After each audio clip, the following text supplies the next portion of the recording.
There are a few ways you can present in Prezi. Here's how to present online.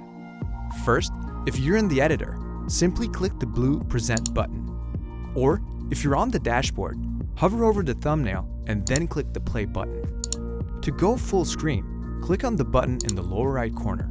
To navigate through your content, you can either click the arrows here or on your keyboard. With Prezi, you don't have to stay linear.